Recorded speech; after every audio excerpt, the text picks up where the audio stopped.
(2025년 1월 30일) 목요일, 오늘 하나님께서 우리에게 주시는 말씀은 여호수아 20장 1절에서 9절까지의 말씀입니다. 여호와께서 여호수아에게 말씀하여 이르시되 이스라엘 자손에게 말하여 이르기를 내가 모세를 통하여 너희에게 말한 도피성들을 너희를 위해 정하여 부지 중에 실수로 사람을 죽인 자를 그리로 도망하게 하라. 이는 너희를 위해 피의 보복자를 피할 곳이니라. 이 성읍들 중에 하나에 도피하는 자는 그 성읍에 들어가는 문 어귀에 서서 그 성읍의 장로들의 귀에 자기의 사건을 말할 것이요 그들은 그를 성읍에 받아들여 한 곳을 주어 자기들 중에 거주하게 하고 피의 보복자가 그의 뒤를 따라온다 할지라도 그들은 그 살인자를 그의 손에 내주지 말지니 이는 본래 미워함이 없이 부지 중에 그의 이웃을 죽였음이라.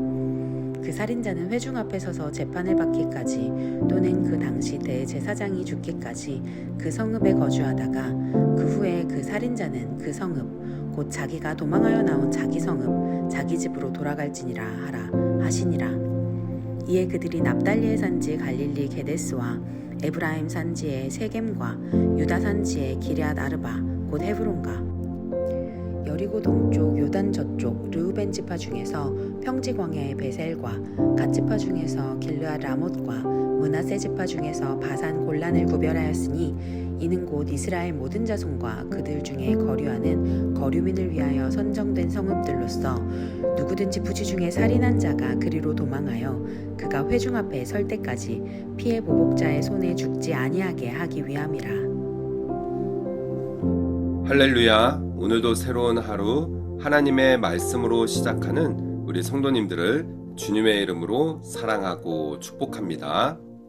오늘 읽은 본문의 말씀 여호수아 20장 1절에서 9절까지의 말씀은 이제 이스라엘 지파 가운데 모든 땅의 분배를 마치고 난 이후에 이 도피성에 관한 말씀을 하나님께서는 하셨는데요. 오늘 이 도피성에 관한 부분들의 말씀을 함께 살펴보면서 그 의미와 그 뜻을 살펴보며 은혜 나누는 이 시간 되기를 소망합니다.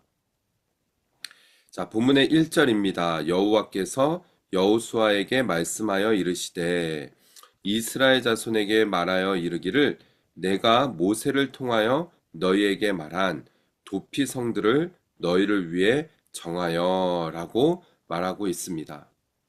이미 이전에 모세에게 하셨던 하나님의 말씀, 이 땅의 분배를 마치고 난 이후에 하나님께서는 여호수아에게 도피성에 관한 말씀을 하시기 시작한 것이죠. 이전에 모세를 통하여 너희에게 말한 그 도피성을 너희를 위해 정하라 라는 것이죠. 부지 중에 실수로 사람을 죽인 자를 그리로 도망하게 하라. 이는 너희를 위해 피의 보복자를 피할 곳이니라 라고 이 도피성이 왜 존재해야 하는지도 말씀하셨습니다. 여러분, 분배, 이 땅의 분배가 마쳤습니다. 그렇다면 이제 이스라엘 백성들은 그 땅에서 살아가면서 아마 여러 가지 서로 다툼도 있을 것이고, 자, 전쟁을 통하여서 그 전에는 같이 힘을 합쳐서 적들을 쳐부셨지만은 이제는 땅의 분배를 마치고 난 이후에 이제 정착해서 살아가는 그들에게 있어서는 여러 가지 사건, 사고가 있었을 것입니다. 이것을 대비하여 하나님께서는 도피성을 만들라라는 것이에요. 서로 다투기도 했을 것이고 그러다 보면은 살인도 일어날 일이 있었을 것이죠. 뿐만 아니라 부지 중에라는 것은 자기의 의도가 아닌 어떠한 사고로 인하여서 사람을 죽이게 되어진 그런 경우에 당시에는 이는 이, 눈은 눈이라는 이런 모세법을 따라서 내 가족 중에 누가 죽임을 당했다. 그러면 그 사람을 쫓아가서 죽여야만 하는 그런 법이 있었기 때문에 이 도피성이 필요했던 것이죠. 그래서 3절에 부지 중에 실수로 사람을 죽인 자들은 그리로 도망하라라고 하나님께서는 자기의 목숨을 부재할 수 있는 그런 도피성을 마련하라라고 명령을 하신 것입니다. 그러면서요, 4절입니다. 이 성읍들 중에 하나에 도피하는 자는 그 성읍에 들어가는 문 어귀에 서서 그 성읍의 장로들의 귀에 자기의 사건을 말할 것이요 라고 하고 있어요. 자, 그 도피성에 도망가서 그 성읍에 있는 장로들에게 어떠한 일 때문에 내가 이 도피성에 피하였다 라는 이 사건의 전말을 말하라 라는 것이에요. 여러분, 우리가 그럴 수 있지 않습니까?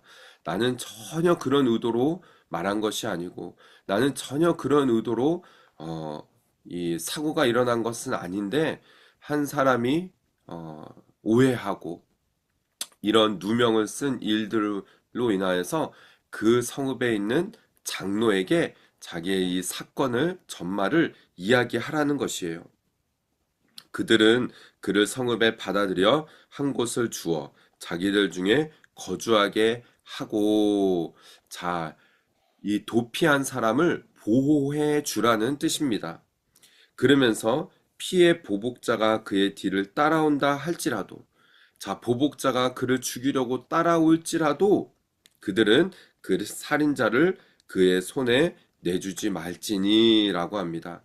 절대 그 사람을 따라오는 피해 보복자에게 이 사람을 넘겨줘서는 안 된다라는 것이에요. 그러면서 이는 본래 미워함이 없이 부지 중에 그의 이웃을 죽였음이라 라고 말씀은 설명하고 있습니다. 그러면서요, 그 살인자는 6절이죠. 회중 앞에 서서 재판을 받기까지. 자, 그렇다면 이 도망자는 도피성에서 계속 살 것인가? 아니라는 거예요.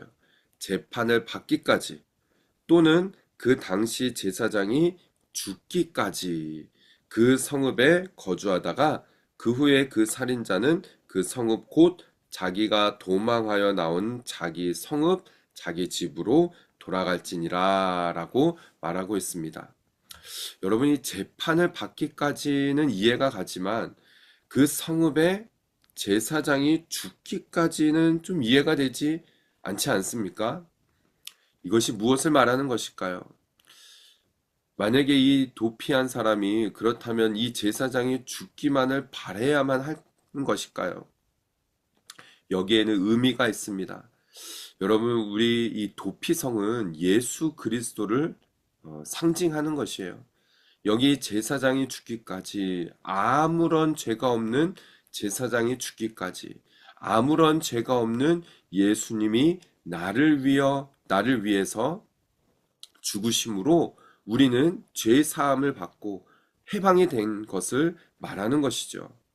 즉, 이 도피성은 구원을 의미하는 것입니다. 예수님께서 나를 위하여 십자가에 달려 죽으시고 나를 구원하신 그 하나님의 크신 은혜와 사랑을 보여주시는 것이죠. 이렇게 땅을 분배하는 일이 맞춰졌지만 여전히 하나님께서는 이 이스라엘 백성들, 당신의 백성을 기억하시고 사랑하시는 이 마음이 도피성을 만들라라는 것에 담겨져 있는 것입니다. 더 나아가서요, 7절의 말씀을 보면은요, 7절부터는 이 도피성이 어디에 있어야 하는지를 말해줍니다. 이에 그들이 납달리의 산지, 갈릴리 게데스와 에브라임 산지의 세겜과 유다 산지의 기럇 아르바 곧 헤론과 여리고 동쪽 요단 저쪽 루벤 지파 중에서 평지 광야의 베셀과 갓 지파 중에서 길라 라묵과 이렇게 계속 그 지파의 어디에 이 도피성이 있어야 한다. 구별되어져서 거기에 있어야 한다라고 말하면서요.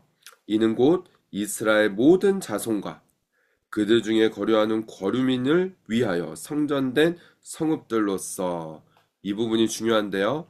누구든지 부지 중에 살인한 자가 그리로 도망하여 그가 회중 안에 앞에 설 때까지 피해 보복자의 손에 죽지 아니하게 하기 위함이라라고 오늘 본문은 말해주고 있습니다. 사랑하는 성도 여러분, 이 도피성은 구원을 상징하고 예수 그리스도를 보여주는 그런 도피성인데요.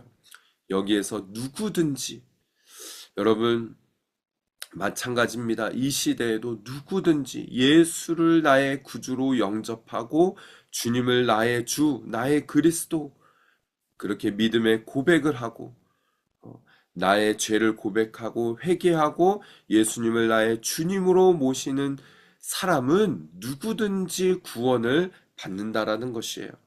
은혜의 도피성을 말해주는 것이죠. 사랑하는 성도 여러분, 우리가 이렇게 구원을 받았고 은혜를 입었습니다. 이 사실을 오늘도 잊지 말고 이 구원받은 감격과 또 이 은혜를 받은 은혜를 나누고 전할 수 있는 그런 저와 여러분, 우리 모든 성도들 되시기를 주님의 이름으로 축복합니다.